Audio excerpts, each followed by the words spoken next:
Hey kids, it's Mr. Fly here, hope you're well. Something a bit different for you this time. I'm here with Mike from the UK Motorcycle Theft Protest, try saying that after a few beers and a late night, which is an action group looking at motorcycle theft. So rather than me explain what it is, Mike, what's the group all about and what's its aims? Well, started by a young lad called Emmanuel Barb, 17 years old. Wow. Yeah, incredible, isn't it, really? Who was sick of seeing stolen bikes appear on his newsfeed. Yep. And the problem is a lot of these thieves sell their stolen bikes on Facebook. Swapbox is a popular place to sell a bike. Right. And Twitter, Instagram, and they're blatantly selling. He was sick of seeing it. He thought, you know what, something's got to be done about this. No one's doing anything. I think I will. He started a Facebook group in the hope he might get someone to listen to him, and it snowballed. It's a pressure group. We're trying to pressure the government to change the law to allow police to actually pursue motorcycle thieves, Right. and to also reinstate the vehicle motorcycle theft unit, Right. which was disbanded in 2012 through lack of funds. Well, yeah, the law that is changing is the police currently can't pursue motorcycle thieves without special permission. What do you mean by special permission? Is this where they have to have particular They have qualifications to, they have in to order be to... qualified and trained to pursue someone on a motorcycle. Right. And they have to have the right people on the scene at the right time. Yeah. And of course, they have to radio in and get permission, and the decision has to be made by someone else. So it's quite Really? a long, That's convoluted- crazy. Absolutely. So somebody's just stolen a bike. Yep. A policeman witnesses this. Yes. They have to radio in, talk to the Exactly. chief super and say, can I follow him? Absolutely. That's incredible. What's that all And about? of course, it has to be risk assessment: how many people are around, how many vehicles are around, where they are, etc., etc. And that all, and they have to talk about that on the radio to Of get course. to get the permission. That's incredible. And the problem is, if an officer's actually in pursuit, Yeah. and a thief comes off and gets injured, remember Yeah. public Yeah. does, Yeah. when a officer's taken to court, Yeah. they're actually taken to court and charged as if they were only just passed their bike test. Really? Even if they're a qualified pursuit officer, Right. they're actually questioned Yeah. and charged as if they have just passed their bike test. What's the logic behind that? None at all. But I had that straight from the horse's mouth yesterday, actually. So Right. talking to Right. police. Incredible. Yeah. And is it true? I heard somebody say that if the criminal that's stolen the bike hasn't got a crash helmet on, Yep. the police can't pursue them. Exactly. Yes. We actually believe that once you committed a crime, Yeah. all your rights should go out the window. Yeah. Yeah. I completely agree. Absolutely. Yeah. So yeah, it's a shame.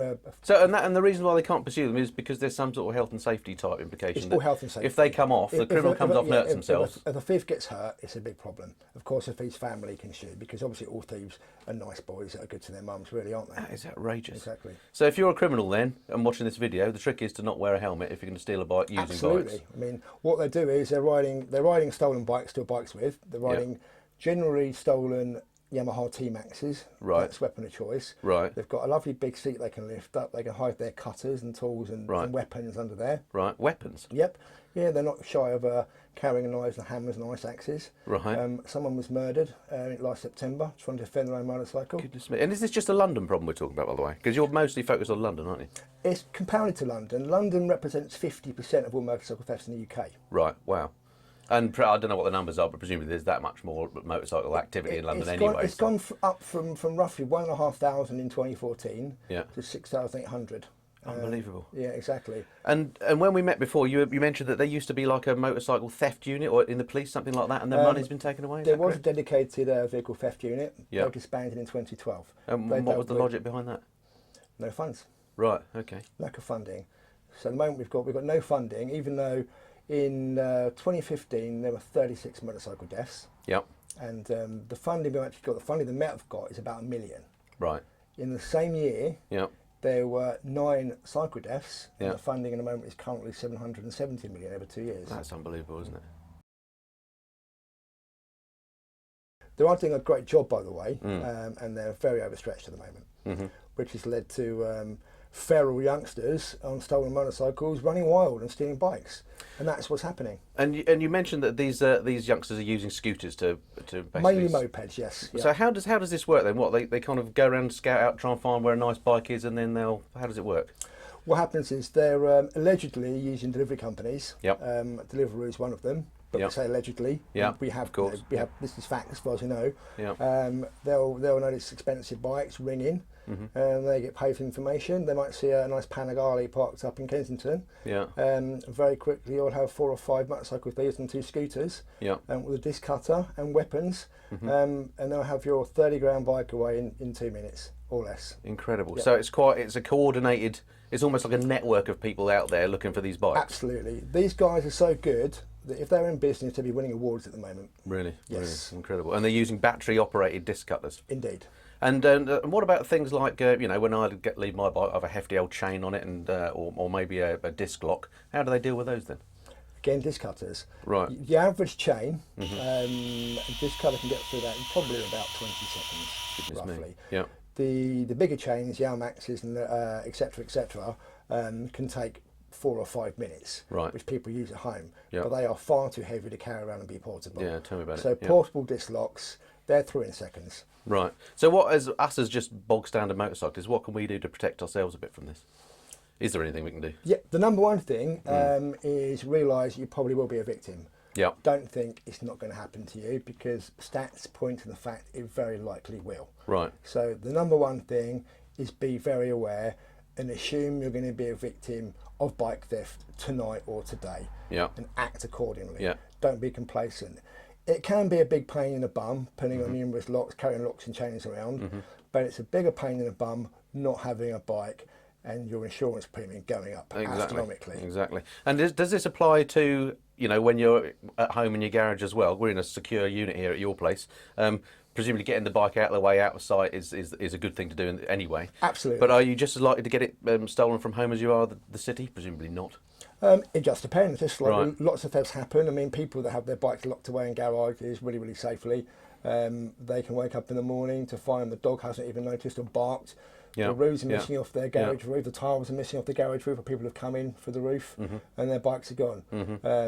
3 or 4 track bikes gone missing, or MX bikes gone missing, and all their kit as well. Yeah. I mean, Nightmare. I've got a very secure unit here. I've got CCTV door sensors, Yeah. but I wouldn't put it past people to give it a go. Yeah. Bike thieves now are stopping at absolutely nothing to Yeah. get what they want, Yeah. and that includes killing people. Really? There's been examples of actual violence? Yep, a young man was killed last September. Goodness me. Well, what were the circumstances of that then? What? Him and his dad were actually trying to protect his scooter from being stolen. He Yeah. was stabbed to death. Goodness me. And those guys were caught, presumably? Yes, they were. Yep. Right, good. A couple of them. So, what you as a pressure group, what can you do then to bring some pressure to people like the government, the police, etc.?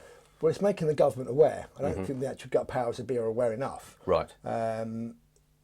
It isn't a victimless crime. The problem is it isn't just bikes that are being stolen. Yeah. If you live in London now and you go and buy yourself a brand new sports bike and you haven't got a garage, Yeah. you're probably not going to get insured Yeah. at all. Yeah. Is that bad? Which means people aren't buying bikes, which means the industry's suffering, and of course the government aren't going to get VAT on those bike sales. So in the long term, it's going to affect the government anyway. So bike thieves, are taking the mickey at the moment, but they're killing people, and that's the bottom line. And we're going to stop murders, Yeah. which we're hoping to do as well as bike theft. It's always a good thing. The government have got to wake up and realise it's a problem. And motorcyclists are kind of a forgotten bunch, really.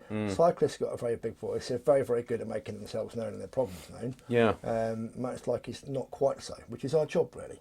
Yeah, and it's a shame, isn't it? Because I can't help but think that motorcycling is part of the answer to congestion, particularly in places like Absolutely, London. couldn't agree more. So why on earth aren't we, getting the same sort of airtime as cyclists get? I don't know. The problem we've got, I think, is image. Yeah. Bikers, Yeah. they're the bad guys. You watch all these famous films like The Great Escape and The Wild One. Yeah, Just yeah. the word, The Wild One. Yeah. It sums up, Yeah. I'm quite stereotypical, I've got long hair, beard, tattoos. Yeah. But a lot of bikers have. Yeah. Lots of bikers like myself are dads, normal people. That Of course. We're not all Hells Angels types. And I really think it's the public image of bikers. Yeah, so maybe we need to do something about our image, but I'm not quite sure Yeah, what. I mean, there are plenty of bikers. There are plenty of bikers that don't do us a big favour, hooning around on motorways, dodging in and out of cars, Yeah, being a yeah. general pain in the bum in the summer without wearing t-shirts and shorts and not leathers. Yeah. So, but you're always going to get small factors in any large group. Yeah. People are going to notice. But I think our public image, really. Mm, And unless you're riding a Harley Davidson or something, you're not on something glamorous, Yeah, and you're probably quite unseen and uncared about, and I think that's a problem. Yeah, and yeah, the government yeah. need to think there is a big problem. I mean, bike theft now is up 600%. Unbelievable. I can't think anything else is up up that high at the moment. And unless something's done about it, i.e. by us, it's going to get worse. So how can we get involved then in the theft protest? You on Twitter and all that sort of stuff? How can we? Well, we are. sign up? We've the main protocol is our Facebook group. We've got about Yep. 6,000 members. Yep. That can be found. Just type in UK motorcycle theft protest, Yep. and you'll find us very, very easily. Right. Our website is www.ukmtp.co.uk. There's loads of information on there. Please get involved. Come and join the group. In signing up to our Facebook group, there's a bit of a wait because we actually vet everyone that tries to join. So everyone's profiles are looked at very, very thoroughly before we let people in. Sure. So we don't get moles and thieves in the group. Sure. We've got our next protest now on the 1st of April. And we're expecting, quite a few thousand people to descend on London on bikes from all sides of London, actually. Yep. Again, to petition Parliament. And whereabouts is that going to start and finish? Is that something you can find out on Facebook or? You can find that out. That's all over Facebook at the moment. Yep. The last protest was in November, and it started at the Ace Cafe. Right. But it's not very central for a lot of people. Sure. It's going to be quite a big event, I think, by the looks of it. Great So, stuff. All if right. you're a motorcyclist and you care about your bike and other people's bikes, please come and join us. It's a really fun day out as well. Excellent. Sounds good. Be part of a new movement. Brilliant. Right, well, thanks very much for your time, Michael. You're very Fascinating subject. Absolutely. Hope you found that of interest. Till next time, it's been the Mr. Flyer. Cheerio. One thing I forgot to ask is a while back when I mentioned that I was going to be talking to Michael about the whole bike theft thing, one of my subscribers called Stephen1992 asked me whether there was a view on whether it's safer to leave your bike in like a dedicated bike space in a car park or in a more busy city centre where there's lots of people milling about. So you've got a view on that? I have actually. I think it depends on choice really and availability. If you've got a good dedicated bike space available in a car park that's manned with CCTV, somewhere to tether your bike to safely, why not go for it? But they're not always available. Personal opinion, I would rather store my bike in a busy high street.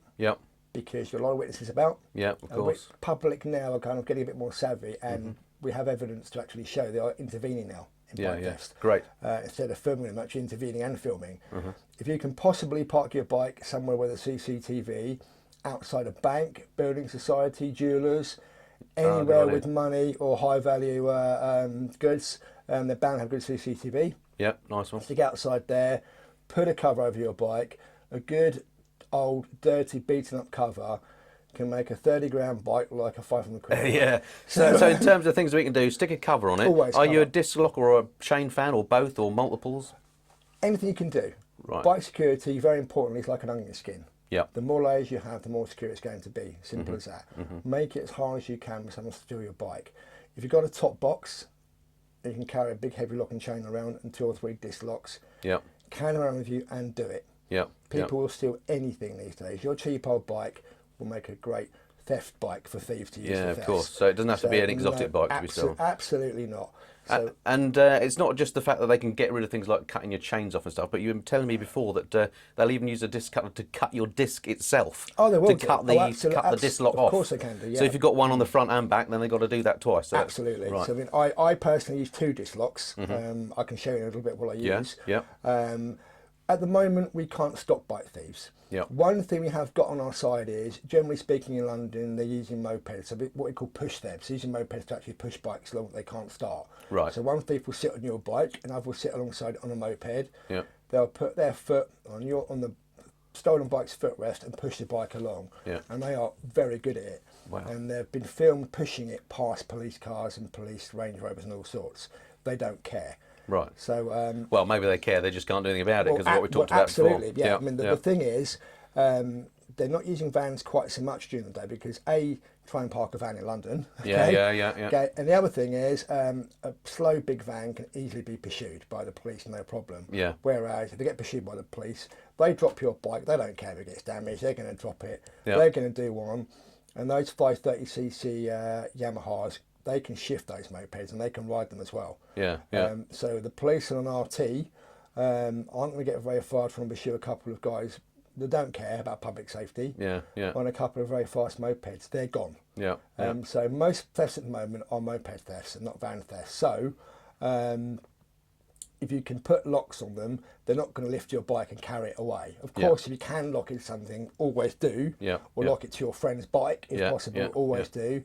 But lock all the time. People say, well, why should we have to lock our bikes? Why don't we live in a safe society where people aren't going to steal our bikes? The problem is they are going to. And if you don't lock it, you very likely will lose it. Yeah, and we talked about the laws and the fact that police have to go through various authorisation processes to pursue these thieves.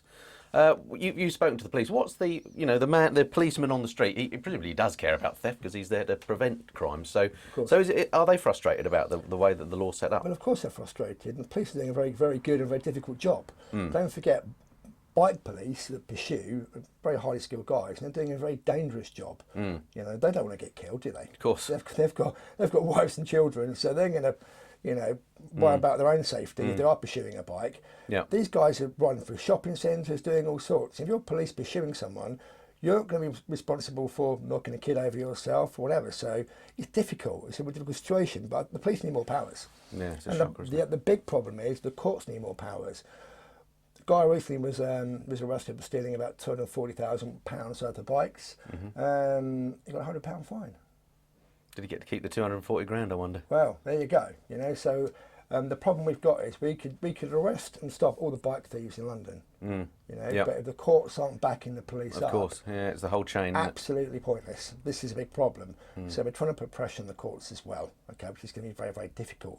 Those sorts of laws are very hard to change. Yeah. It's going to be a very, very long, ongoing process. We know that, and we're in it for the long haul.